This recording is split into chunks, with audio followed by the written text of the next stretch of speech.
Cosmic Attraction and Spiritual Cult. By Shrii Anandamurti. August 29, 1958, DMC, Ramnagar. During the last Gorakhpur Dharmamaya Chakra, spiritual congregation, I said that three factors are indispensable for microcosmic progress: physical clash, psychic clash, and the attraction of the great. Whenever there is clash or conflict within any structure, whether subtle or crude, it develops increasing subtlety. This applies to both psychic clash and physical clash. The more subtle the crude mind becomes as a result of internal clash, the greater its spiritual awakening. It is written in Charyacharya Vinishchaya, note from editor, the Sanskrit verse has been omitted, the English translation follows. When cotton is spun, its fibers become more subtle. As a result of further spinning, that is, further physical clash, its fibers become so subtle that they are almost invisible to the eye. In the dexterous hand of Prakriti, the supreme operative principle, the solid factor is metamorphosed into mind, and mind is later converted into consciousness. Physical clash. In the initial stage of Pratisankara, the process of introversion, there is only physical clash. The unit mind, the mind whose flow is connected with matter through the workings of its vital energy, is generated as a consequence of extreme physical clash. Thus we see that in the phenomenal world the primordial cause of creation is physical clash, and due to this clash animate entities are generated out of inanimate matter. Though the term non-matter is taken to mean the Atman, unit consciousness, the Mahatattva, existential I and the Ahamtattva, doer I, a subtle analysis can lead us to the understanding that only Nirguna Brahma, the non-qualified supreme entity, qualifies as non-matter. Clash transforms matter into mind stuff and mind stuff into non-matter.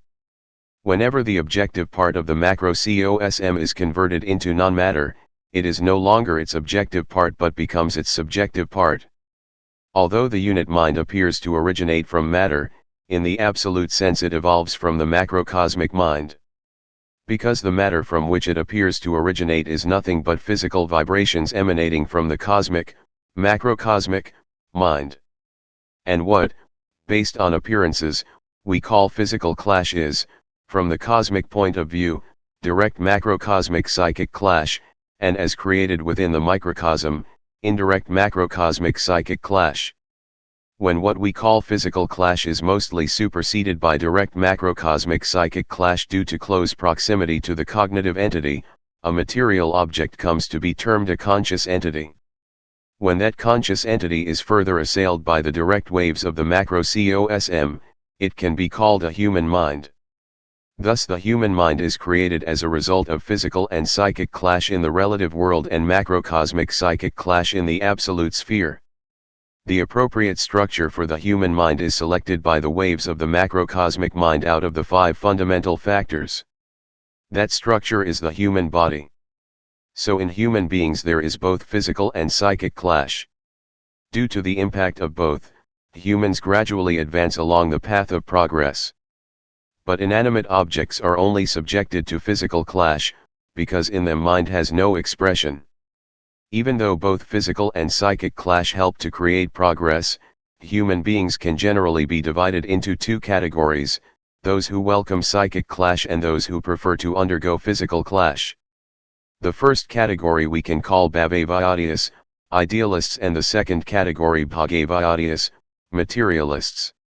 I intentionally do not use the word jad, avadius, to describe the latter.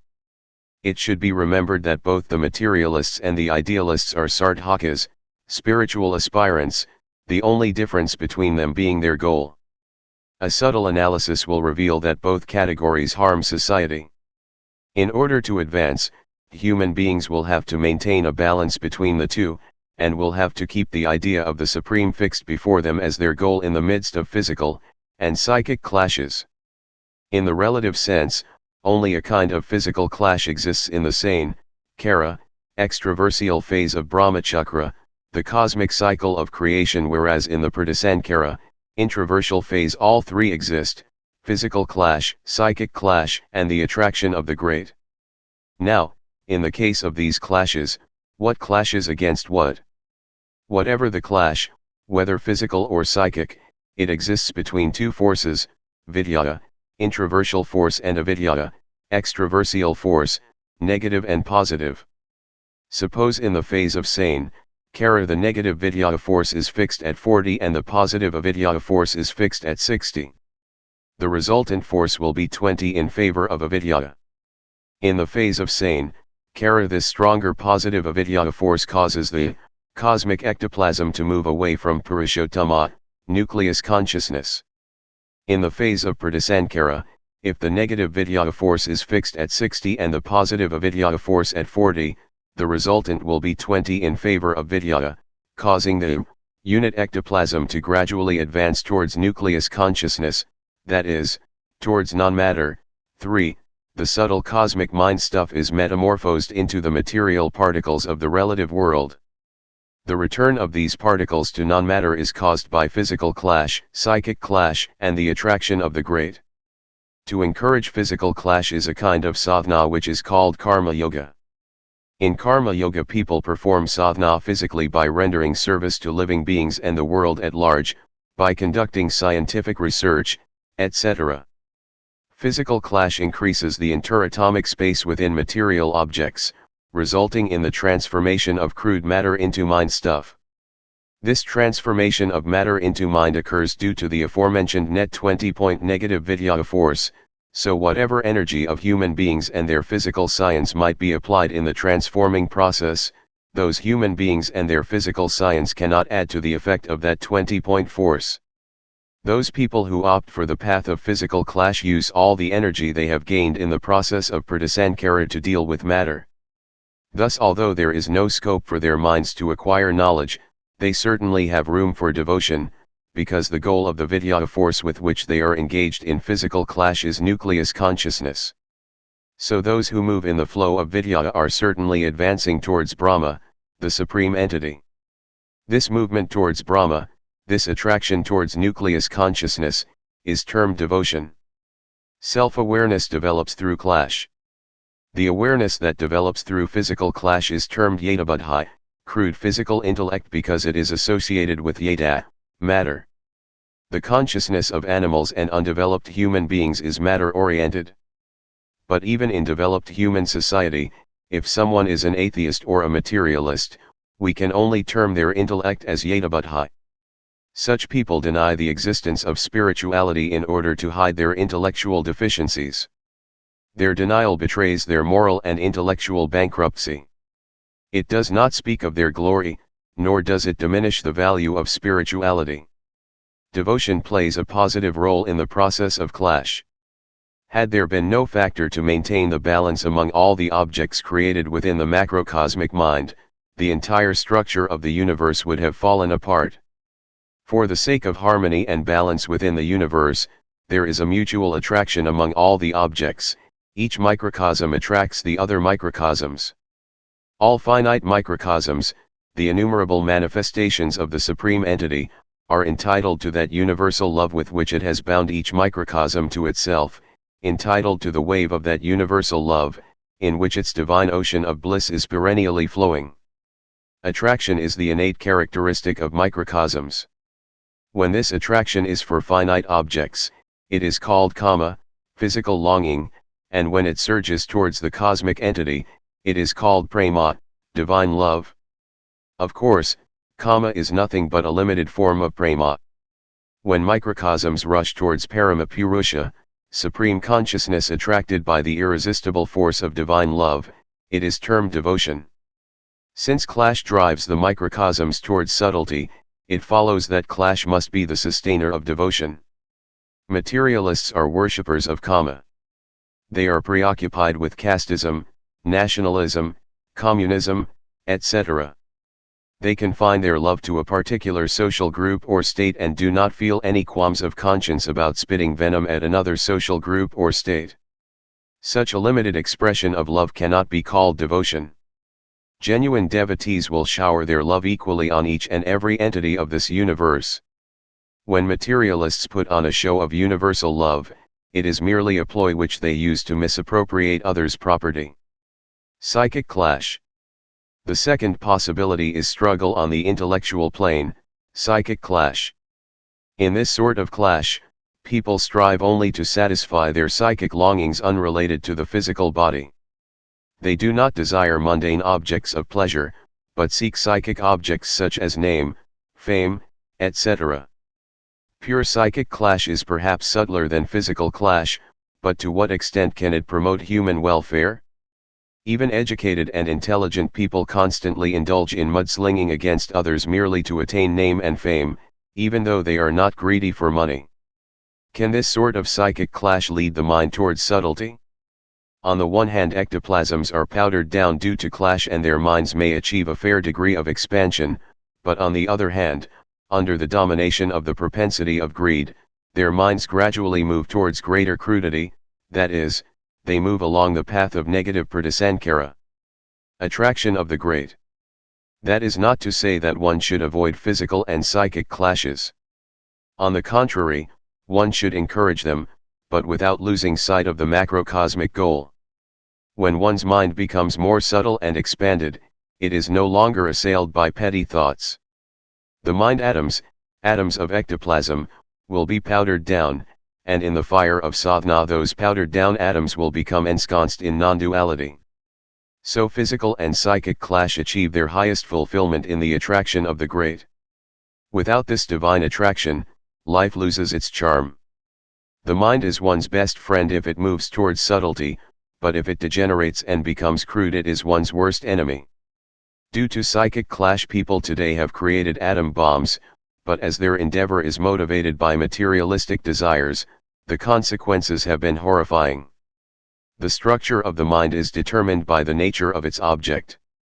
If the psychic object is crude, the interatomic gaps within the mind decrease in size, and the mind will ultimately refuse to accept anything except its own crude object. For this reason the supporters of crude isms become incapable of accepting the rational ideas of others, and closing their eyes and plugging their ears, they try to cling to their own irrational rituals. Their psychic receptivity is lost due to the superimposition of crude ideation.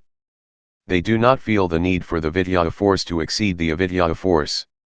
They say, "Why should I bother about such subtle things? I am quite happy as I am." Such people, engrossed as they are with materialism, are bound to be reborn in crude material bodies. When the goal of one's ideation is Paramatman, the totality of all unit consciousnesses, one progresses in an absolute sense. As one's psychic object is subtle and expansive, one's psychic body also becomes subtle and expansive and finally becomes one with the macro-cosm. It was assumed that during the period of psychic clash in the phase of pratisankara, microcosms progress due to the resultant vidya force, a -20 in our example. But as a result of cosmic ideation, can the speed of the microcosm's progress exceed that pratisankara's speed? Yes, it can. This is known as the attraction of the great. But some sarthakas whose brain and nervous system have become accustomed to the natural speed of vidya find it difficult to adjust to the accelerated movement created by the attraction of the great.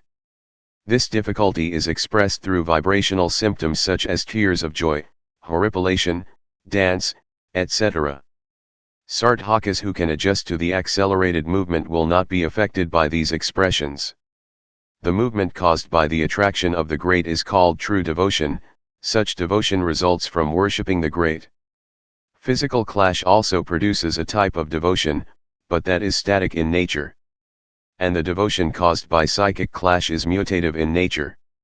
Actually, there is very little difference between the devotion born out of psychic clash and that born out of observance of the moral code, i.e., cardinal moral principles.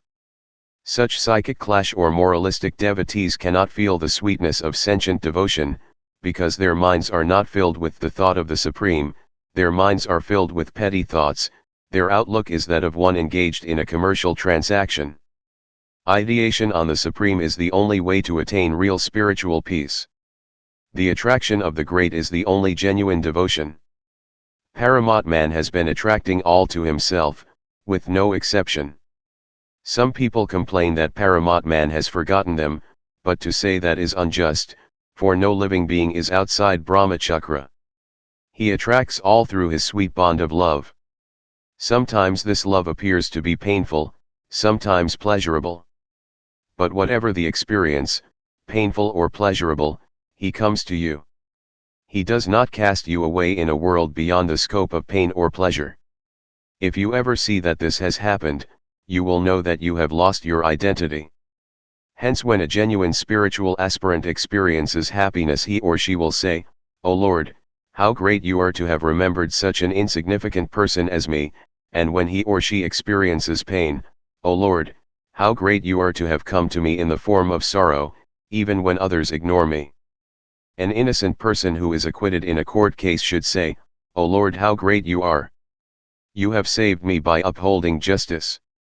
And the guilty one should say, "O Lord, how great you are. You have made me realize my mistakes by putting me through physical and psychic torment." And the judge should say, "O Lord, you have honored me by making me the deliverer of justice." According to divine decree, if the negative vidyaya force in Pratisankara is 60 and the positive avidyaya force is 40, then the resultant vidyaya force is 20. With the help of this resultant force of vidyaya, 20, Paramapurusha attracts microcosms towards himself. If microcosms surrender totally to vidyaya, they will certainly attain Brahma someday.